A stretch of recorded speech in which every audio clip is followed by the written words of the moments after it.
Makofi tafadhali, makofi. It is filled with 30 authentic African stories that you can let your kids read. So we are here to unveil something really interesting. It's a campaign that we started working on last year. So at Mondelez, we are about snacking made right. We want to provide the right snack at the right time and in the right manner. Very important when you think about it. So when we look at it in terms of what snack we are providing the consumer and how we are making it right, we have generosity at the heart of everything that we do. We display generosity through people in terms of storytelling and story doing. Once we did a research, the numbers were quite staggering in terms of 2 out of 3 parents literally said that they don't feel like Africa or Kenya is represented in the books that their kids are reading. And that's a true fact, and that's a true insight.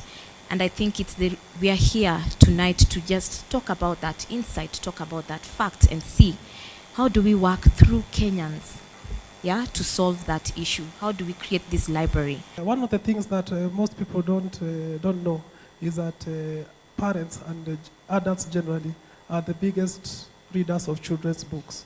Because the moment you are reading a book to a child before bedtime, it means you are, as an adult, you are reading that book. Yes. And by doing so, you are instilling the love of reading in that child. One of the reasons why you find parents reading Rapunzel or Jack and the Beanstalk is because those books are so cheap. It's like 100 shillings, 50 shillings, you can get the books in the bookshop. And the reason you get them at that low cost is because the copyright for the authors has expired. Because the copyright exists for a lifetime plus 70 years. So the guys who wrote those books, they died centuries ago.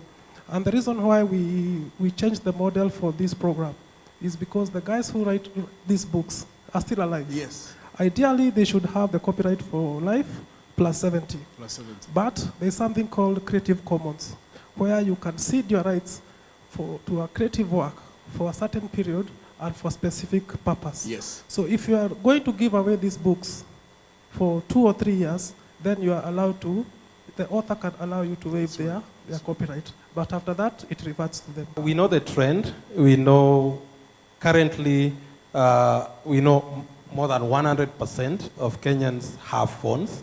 We know that according to like last year's statistics, over 40% of Kenyans have smartphones. Yes. We know there's a movement towards digital learning throughout the world.